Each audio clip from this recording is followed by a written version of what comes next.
Now I'm very glad to introduce you to Dr. Xavier. He is Professor of Sustainability Marketing at the University of Surrey, and he has specialized in advising small tourism and hospitality firms on how to market and communicate their sustainability actions and how to develop more customer-relevant sustainable tourism products.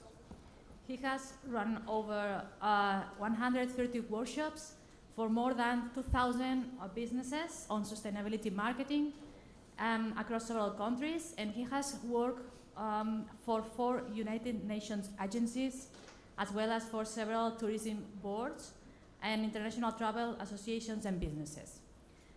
His talk would be about marketing and communication of sustainability practices, and it will last about 45 minutes, and then we will have 15 minutes more for questions. I would like to remind you that we have a free Wi-Fi, which is called Alimara. You can just check in your mobile phones. And we have also an app allowing you to send questions during the talk to the Xavier phone. And thank you very much, Xavier. And I give you the floor. Okay, thank you very much. As you can see by my name, I'm Catalan, okay, but I'll speak in English today. But when you do the questions in the app, you can ask them, of course, in Catalan, in Spanish, or in English, and I can answer, but then I'll answer in English since the conference is supposed to be in English. Okay, so what does sustainability have to do with a Congress about smart? Okay, well, essentially, what I want to talk to you about today is that very often smart is seen as being the equivalent to technology. Okay, but actually there's a lot more to being smart than being technological, and I want to focus on the sustainability values that influence us being smarter. And my concern, maybe because I have children similar age to yourselves, is that technology sometimes is being misused. And my worry is that technology will not save us from human stupidity. If anything, what technology does is amplifies human stupidity. Okay? So I want to go back to some of the basic principles around why we're being sustainable, and then I want to just have a couple of reflections in relation to technology at the end, if you want. And I also thought that if I started with words like this, you would be more likely to ask questions with the app than if I was giving you a more traditional, more boring presentation.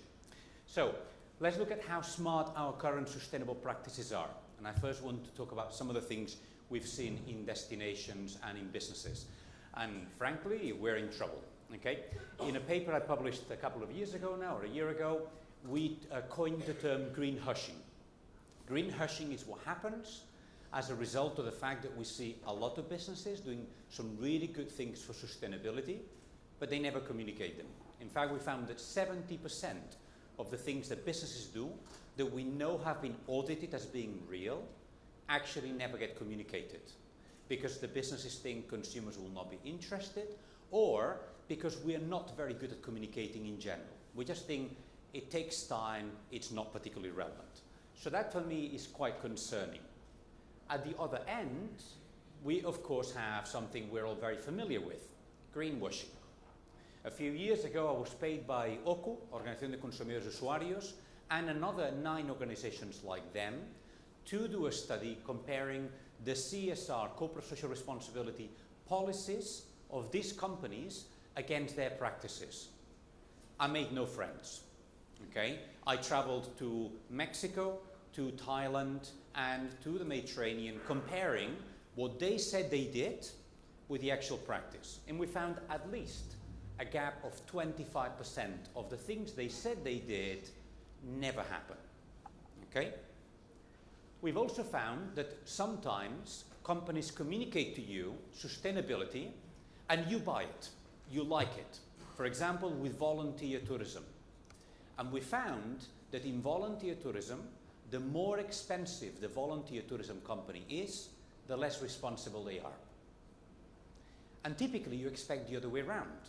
That sustainable products will be better quality, will be more responsible. Not in this. What we found was that the companies that were selling you your dream volunteering trip essentially had profit margins of between 40 and 60%.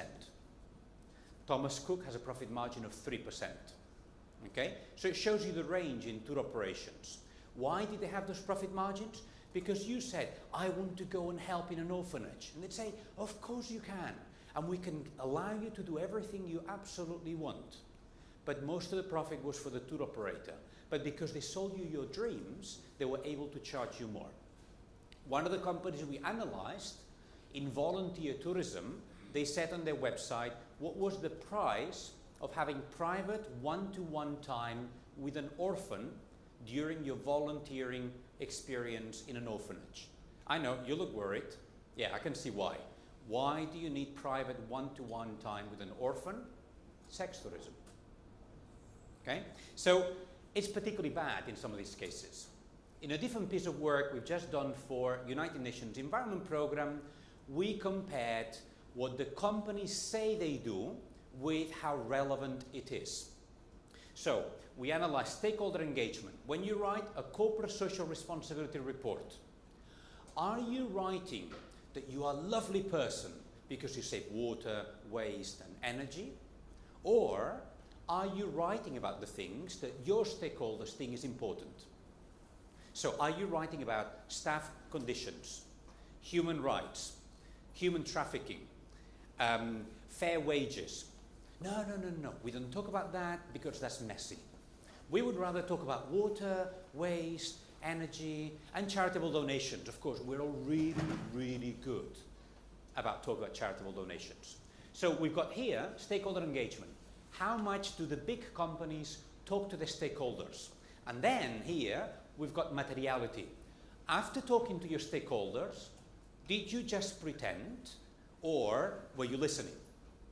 Did you actually then respond to the things stakeholders said were important in your actual reports? We looked at the 50 largest hotel groups in the world. Only 20 of the 50 largest hotel groups produce sustainability reports. Only 18 of those produced reports that were good enough for us to analyze. The other two weren't. In itself, are you not worried about the fact that the 50 largest companies in the world do not even report on their sustainability practices? Because I am. We continued doing some more work, and we then analyzed. For the geeks in you, you can see I've given you all the references. Okay, so if you're really, really desperately interested in this, you can go and read every journal article that comes with it. Okay, we looked at 1,800 messages of sustainability written by companies that have won awards for their sustainability practices. Messages on the left-hand side, not very persuasive. Messages on the right-hand side, more persuasive. Let's look at social norms for a second. We have discovered through psychological studies that if your towel message in your bathroom says the majority of customers in this hotel reuse the towel, you're more likely to do it as well. When we travel, we're using social norms, the behavior of other people around us, to guide our own behavior. At home, we need that less because we know what's socially accepted. When we travel, we need those social norms to be given for us. Okay? So, and yet, look, I only found 2 messages out of 1,800 that used social norms. The same with experiences and sustainability being linked to more positive experiences, or being active as part of the experiences, and you being able to be participating in some of those experiences. There are massive, massive opportunities to improve the quality of your sustainability communication. So when you as a business or as students, the businesses you will be doing placements with and then working for, if your business says tourists don't care, they are probably communicating like this, not like that. A few years ago, Worldwide Fund for Nature, the people with the panda, started to do more communication about the fact that climate change means these lovely fellas are going to die. Why? Because every time there is less ice. Although hearing from Montreal at the moment, it doesn't sound like it. Okay? Do you know what's the result of the campaign saying, because of climate change, there are fewer polar bears, please protect the planet? 300% increase in flights to the North Pole to see polar bears. The total opposite to what we wanted to do. Okay? Psychologists call this reactance theory. So we wrote another article, that's what academics do, about how does that work. Essentially, the idea is if I came round now, I gave you a bag of sweets here at the beginning and said, take some. Just don't take the red ones, please. Which ones do you really want? The red ones. You tell somebody you have to protect these guys because they're dying, they're going away, and the first thing we do is, I want to see them, rather than I will protect them. Okay? I can go through the theory, but I'm not going to bore you now. So essentially, in another paper, what we did is we said, at the moment, the route that we're using, we're starting here. People are consuming sustainable? No. Are they aware about sustainability? No. So we are buying products that are not sustainable simply because we don't know. And typically, what we are saying is we're going to follow the route A, B. We will first make people aware, polar bears, and after making them aware, people will suddenly start buying sustainable products. Let's think about it for a second. If this route worked, nobody would smoke. Hands up anybody that believes smoking is not bad for you. We know smoking is bad for us. So awareness raising is not enough.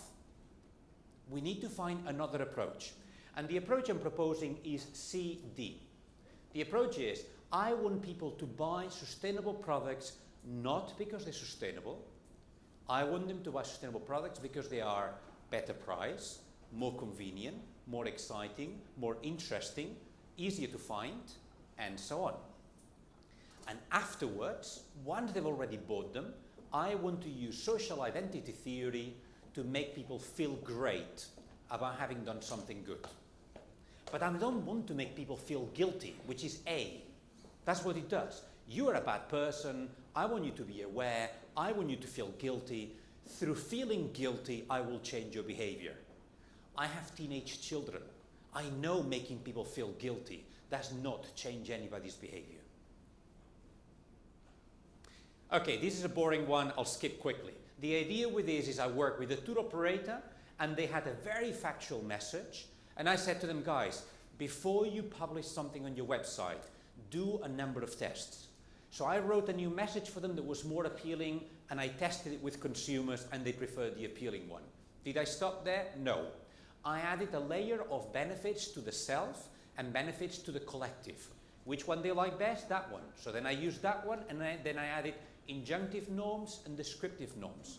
Injunctive norms are the ones that says, you should do this. Descriptive norms are the typical ones in Amazon. People that have bought this book have also bought this other book. And we kept doing 1, 2, 3, 4, 5, 6 tests before I was happy with the message and before it was ready to go to the website. What do we normally do? We publish that one, and then we are surprised that people are not interested. The problem is not the website, the problem is not the consumer, the problem is that we are lazy. So, right now, with one of my PhD students, we've got a scholarship from the ESRC, Economic and Social Research Council, to study in TUI, Hilton, Scandic, Sleep Inn, and then international hostels, how this equipment is going to work. This equipment works like this. You're in the shower, there's a sign here, there's got an LED screen, and then there is this machine that is on top of your head. This thing listens to you. It has no camera, okay? It just listens, okay? And it listens for the sound of water. And depending on the sound of water, it can capture whether the water is running fast or slow, and how much, and whether you are under the shower, or if you're simply warming up the shower before you get in. And the sign that we've got in here, we can make it say whatever we want based on the length of your shower. So we display different messages on the shower based on how long you've been showering for. And we're now experimenting with messages about being selfish or selfless or having no message, make it very inconvenient, not inconvenient, giving feedback on time, or just basically capturing data. We're looking at how long you shower for, and therefore how much money the hotel is going to save. We are finding savings of more than 20% in water and energy as a result of messages. At the moment, we are testing a message here that has a polar bear and an iceberg, and the longer you shower, the smaller the iceberg. And if you shower for 15 minutes, which nobody should do, the iceberg disappears and the polar bear dies. Okay? Well, that was your fault, okay? The polar bear dies. Scandic is now testing this with us. They've said they're going to install it in 55,000 hotel bedrooms if the results continue to be consistent at 20% savings. Okay? So for me, this would be smart usage of technology applied to sustainable development goals, applied to making the world a better place, not applied to making something that's just going to make us all more lazy. We're also working on a project on next generation paper in travel and how to avoid entirely paper.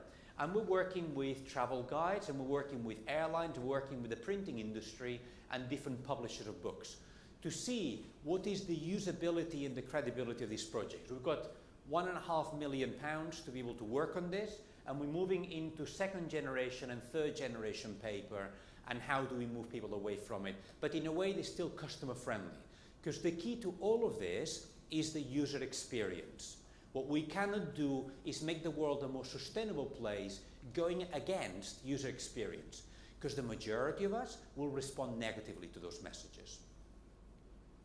And we've also been working with Lufthansa City Center, which is a chain of travel agencies, and we've been using different kind of eye tracking materials. So basically this is a computer screen that follows your eye movements, follows your expression. So when it shows you something, looks at whether your facial expression changes and whether you are interested or sad or disgusted or confused, or whether you're lying or whether you're agreeing.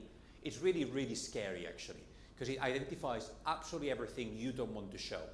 And then we've also looked at galvanic skin response. So does your pulse go up? Do you get excited or not based on the messages you see? And we look at how people respond where we show them sustainability messages. And also when we embed them in different parts of the Lufthansa City Center website. Because the idea with all this is we know people are not going to Booking.com or Airbnb or Expedia and buying sustainable products, but we don't know why. And we don't know whether it's the way we displayed it or that they are genuinely not interested in sustainability at all. Now I hope, of course, that it is about the format of display, not about the essence of the products. So that's the first part. We've got 3 parts today, if I can do that. I need to be faster, don't I? So this is some work I've been doing for the city of Barcelona for the last 18 months. The Barcelona Activa asked me, if we want Barcelona as a city to become a more sustainable place, what do we need to change with our marketing, and how does Turismo de Barcelona need to change? And they said, you tell us what you want, Xavier. We're not giving you prescription. So I thought, this is great fun. Let's have some fun here. So the first thing I said to them is, sustainability needs to be normal, not exceptional. From now on, we need to make sure that normal products are sustainable. In Copenhagen, 70% of all the hotels in the city are certified by Green Key. Why? Because to be a business hotel linked to conferences, conventions, Fira de Barcelona, you must be sustainably certified. If not, you cannot enter the supply chain. To be a food supplier, catering, you have to be certified. To be an event supplier, you have to be certified. To be a taxi company, well, only Taxi Ecologic in Barcelona would qualify, because you need to be certified, and so on. If you're not certified, you are out. The public sector has more buying power than the private sector, and we don't realize. Okay? So the public sector says what? Consumers need to be sustainable. The finger needs to do this. We, the public sector, need to be sustainable. We need to stop giving this to conference speakers at the conference presentations. Instead, we need to do this. Okay? So I want an indicator of the kind that Anna works with, and that's why I really like working with Anna, that basically says percentage of tourism services certified as sustainable in the city of Barcelona. Because in Barcelona we have about 5 hotels certified as sustainable, and in Paris they have 400. So we have a long way to go. Second thing, have you realized that if we want to be sustainable, your consumption should be 2 tons of CO2 per year, and right now you're consuming 10. Paris consumes 6.5 because they use nuclear energy. Okay? The rest of us will consume 10. So guys, from 10 to 2, how about that for a diet? Yeah, it's serious. My flight from London to here is half a ton. Not the entire aeroplane, my seat. Your flight from Montreal is 2.3 tons. Good luck. You've already exceeded your budget. You cannot eat, you cannot heat your house, you cannot travel for the rest of the year. No, not only no travel, no eating. Okay? So, carbon footprint per customer per day is important. Every time we choose to attract a Japanese tourist instead of a French tourist, we're increasing the carbon footprint. We're then going to get climate change, and then we will want to blame somebody else. We need to attract tourists that are more loyal. People that repeat visiting Barcelona, Paris, Amsterdam, do not go back to the Sagrada Familia, the Eiffel Tower. They visit other places. Why do we have an obsession with targeting first-time visitors? Honestly, it is economically stupid. We know it's 5 times cheaper to get a repeat visitor than a first-time visitor. Why do we have the obsession with going to Fitur? Right? We should burn Fitur. Right? There's no benefit to Fitur anymore, okay, in a digital world. And we should actually spend the money on useful things, as opposed to spending the money on things that make politicians look good on the day, because we can take a nice photo. Okay? So I want an indicator is a percentage of travelers that repeat visiting our city, because those are much more useful economically, visitors for the city. And the social impact of repeat visitors is better than first-time visitors. Let's reduce seasonality. And this requires looking at the index of saturation of tourism. And that does not mean that we want every neighborhood in Barcelona to look like Barcelona Vella. This means we need to accept that in our marketing strategy, our target as a city has to be to reduce the volume of tourists coming to Barcelona overall, not this stupidity of sustainable growth. Because when we use the word sustainable growth, essentially we're just focusing on growth. And we add the adjective sustainable because it makes us look good. But if you look at the entire content of the strategy, sustainable never appears again as a word or as a meaning, more importantly. And we need to compensate for the negative impacts caused by tourism. If there is just one thing I want you to remember from today, is this expression: volume is vanity, profit margin is sanity. Okay? Why do we focus on volume? Why is the thing that newspapers and politicians want to promote is the increase in number of tourists? The important thing is profit margin. Am I making more profit per every extra tourist I'm getting, or are the marginal profits reducing? In which case, why am I doing this? How are we doing? So far, so good? Third and final section.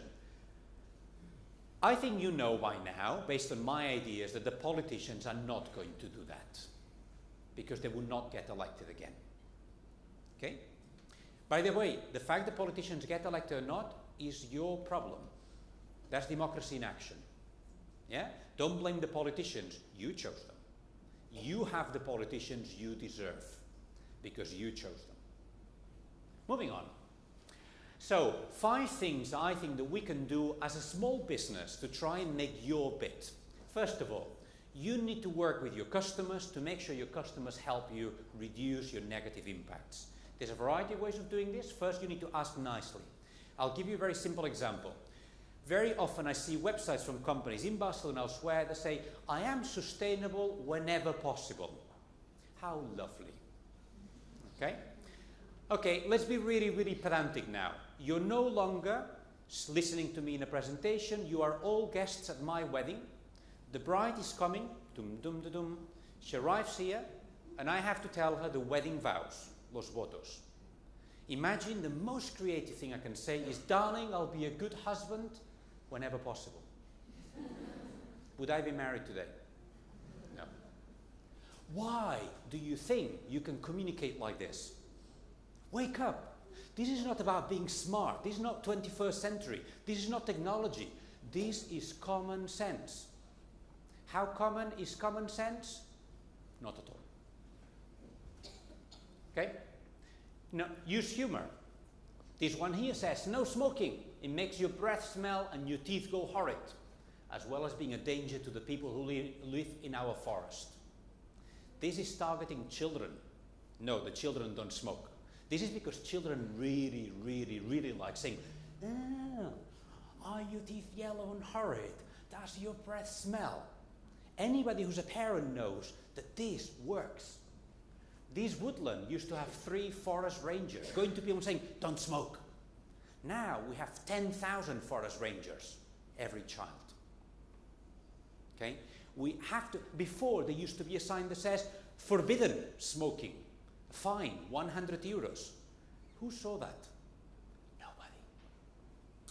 Okay? We need to improve our websites. The companies that write websites with sustainability content tend to be the worst companies of all, because they've put so much effort into their sustainability content, they've forgotten that they need to write websites that people want to visit.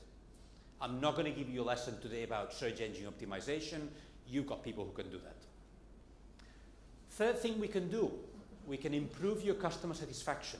Did we not agree that your current customers are more important than the customers you still don't have? So let's make our current customers happy, so they give you plenty of good TripAdvisor ratings. Okay? So you need to make customers feel good. You need to use appealing language. You need to tell the customers essentially what is the benefit of sustainability for the customer. Don't tell them what's the benefit for the planet, because ultimately we are all selfish. And guess what? When we go on holiday, we are even more selfish. And that's okay. Rather than saying the world should not be selfish, the world should be a better place, accept the world for what it is, work with it, okay? Nudge people in the right direction. Because otherwise, we're just building a wall and you're going to be hit by a tsunami. You know what? The tsunami is much stronger than the wall. Okay? I'll give you a quick example here, that one up there. The half marathon in Granollers, just round the corner from you guys. 13,000 runners like this one, 66,000 of my friends. The plastic bottle. If you run, you know what happens. The plastic bottle's there, the runner comes along, picks it up, drinks a little bit. What do you do next? Okay, 66,000 opportunities to do this. Put your foot on top of it, fall, and hurt yourself. 66,000 obstacles in the route. I don't think that's what they planned. Okay, so they put bins. Guess who uses the bins? Nobody. They put bins with big signs, please recycle. Come on, I'm running at 10 kilometers an hour. You think I'm going to read a sign? Nobody. Then they did something that for me is male psychology. They put basketball hoops on the bins. And if men can score, they have to score. It's a question of male pride. Yeah? In fact, they tell me that when men, and it has not one back, but it has two. It has 90-degree angle, so it's easier to score. In fact, what they tell me is that when men throw the bottle and they score, they run faster. Because suddenly they feel like, yes, I can do this. I'm a real man. Okay? Did we need a sign? No. We just needed to make it easy.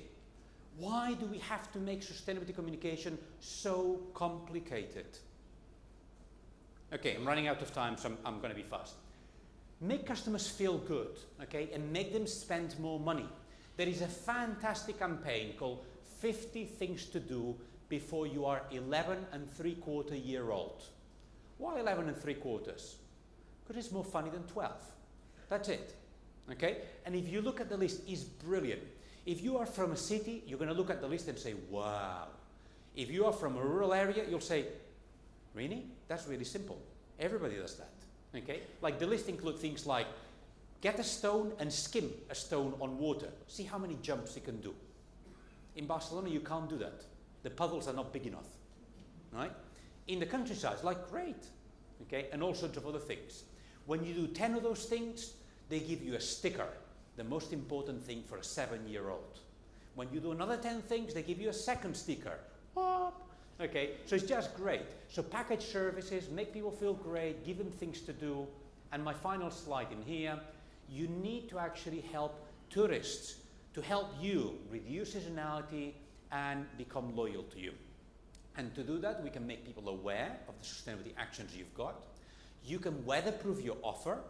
I was really surprised when I went to Calella in the Costa Brava here, not Costa Brava, Costa del Maresme, sorry.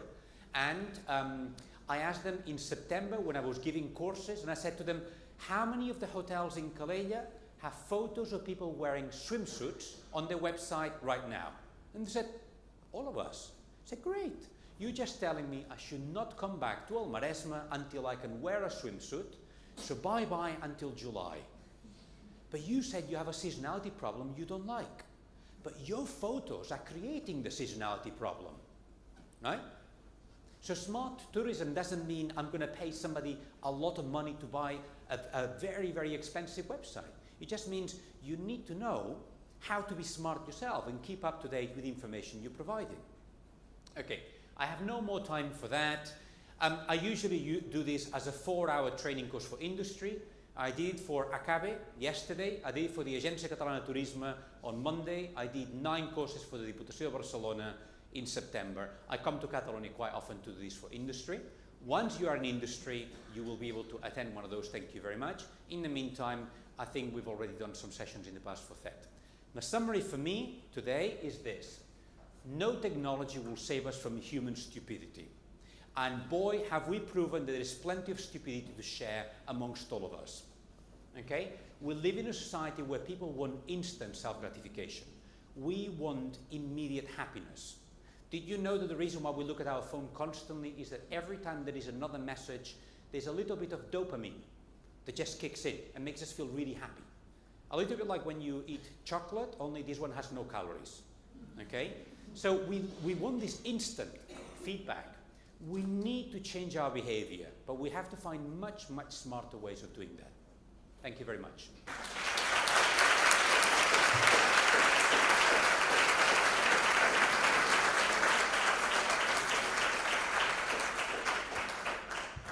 Thank you very much, Xavier, for this interesting and inspiring talk. And now we have time for questions. Xavier will answer the app questions. You have some questions.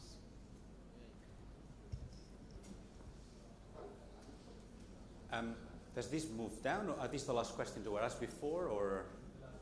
These are Okay, the great. other ones. Sophia? You can use a microphone. You can be like analog as opposed to digital. I respond to analog as well. My children call me BBG, which means born before Google. Okay? Apparently that's an insult. Okay? So, but I'm okay with that. Yeah. Hi, it was an amazing presentation. I have a question. Is there any app or company that is giving or selling packages, maybe you know, that measures your footprint in like... Yeah, almost there are too many. Oh. Yeah. So the problem is, if I give you one watch, you know the time. The moment I give you 2 watches, you know you're confused. And the problem we have now is there are too many apps that are trying to do exactly the same thing that will give you different figures. And now suddenly you know you're confused because you don't know whether your impact is the high one or the low one or the medium one and so on. So there's plenty.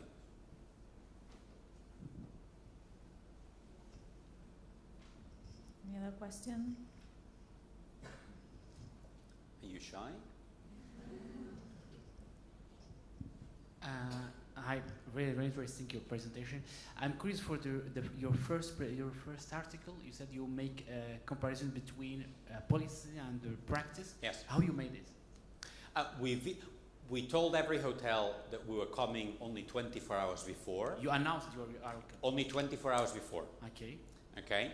We had already told the head offices that we were going to visit some of the hotels, and we got every head office to give us a letter printed from the head office saying we have the right to visit any hotel we want anywhere in the world. That took a long time. Okay? Some of the hotels refused even when we arrived at the door, And then when we got to the hotels, we asked them, okay, show us the rota, but not for this week. Show me the rota for 3 weeks ago. And the rota for this week, everybody worked 38 hours. And the rota for 3 weeks ago was a mess. Okay? And so, but we knew where to dig because we'd done this enough times. And both in Thailand and in Mexico, we took people who obviously understood the culture, knew the language, and knew where to go searching for dirt. Yeah. We only had 8 hours per place. I'm convinced that we'd spend more time there, we would have found much more. But for example, when I went to Mallorca to find out what the problems were, the first thing I did was I didn't go to the hotel. I went to the syndicates. I went to the labor union. Okay. And I went to the labor union office and said, tell me what problems I should find here, here, here, here. And then when I went to the hotel, it was like a missile. Like, I knew exactly where to go and ask for the really, really hurtful question. Okay. Yeah. And I didn't get sued. That was great. Which generally at the time, and now I can laugh, but at the time we thought we are going to get sued. Okay.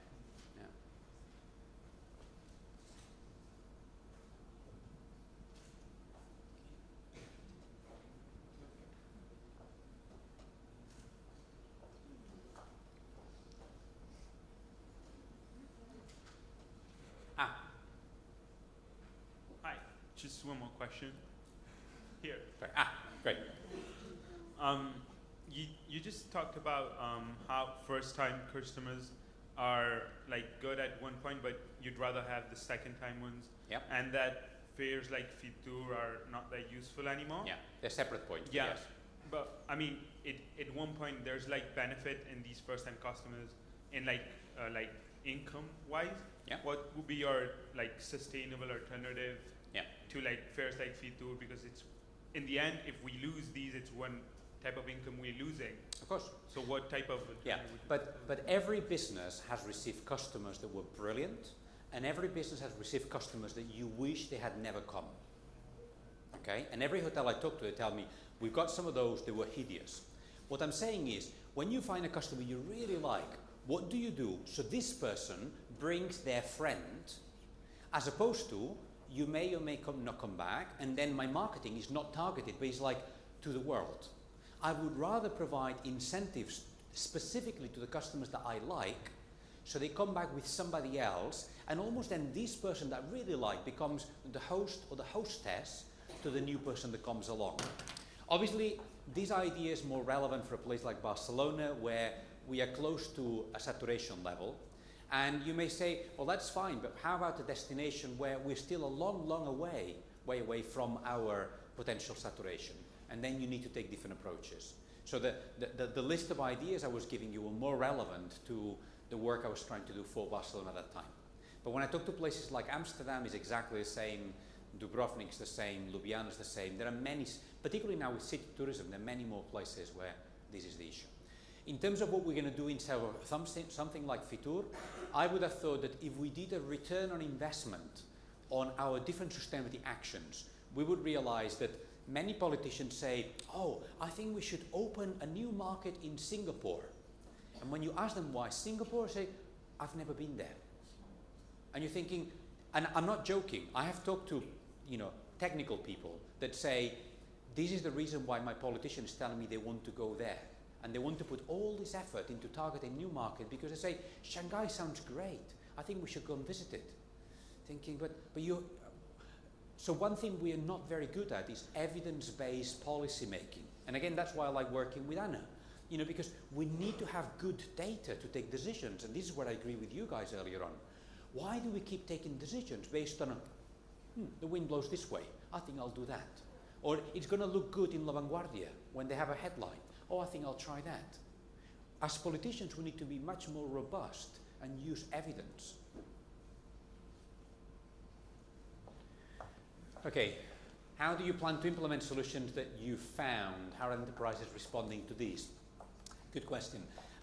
So look, this is why, for example, I'm working with Scandic and not with some other hotel groups. We went to Scandic, we proposed this, and they immediately said, we want it, we're going to do it, we're going to implement it. I knew Hilton, I knew TUI, and I've got ex-students of mine working there, and very often what I do is I work directly with my ex-students because I know I can trust them more, and they also understand me. As academics, very often we have earned a bad reputation where we cannot be trusted. You know, academics kiss and tell, okay? We go and find out what the company does, and then we show all their dirty secrets in public. You know, all I've done today is show you things that are published. I haven't told you anything for which I have a non-disclosure agreement, okay? But I think it is about finding out the companies that are doing good things and trying to highlight them and showcasing them and supporting them and doing it well. And I'm trying to find things that would improve customer satisfaction or reduce costs in the first place, because companies will find it much easier to justify to their shareholders to be able to start there. Your other question was that there's a missing industry on reusable branding products for corporate events. Oh, absolutely. Yeah. I mean, I think we're moving into slightly lower impact products for events, you know, and with the banning of plastics and single-use plastics may help with that, but actually there is a lot more that we need to do. And I think the event sector is particularly responsible for this for two reasons, I would say. One is because in events we have such a visibility of, you know, all these people are there at the same time, and also because most of the events companies say, well, the volume of purchasing means that I cannot have that volume of reusable products at once. So I think we need to do something particularly with that. If nobody uses plastic boxes, where are the fabric workers going when they lose their job? I love the fact that you've asked this, and I can give you a very clear answer. Did you know that producing cocaine makes jobs? Did you know that child prostitution makes jobs? Did you know that a lot of things make jobs? That doesn't mean that they're desirable. We can no longer use the argument of polluting makes jobs, therefore let's keep polluting. You know, we are going to have to find smarter ways of creating jobs than this.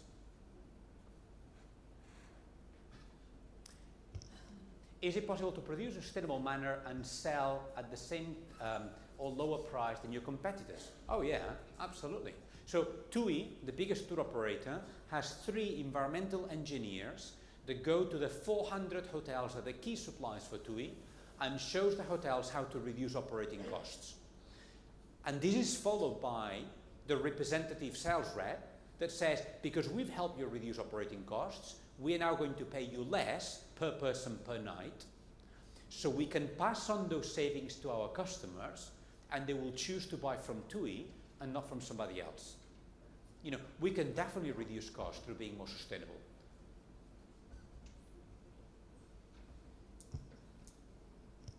Any more? Any other question?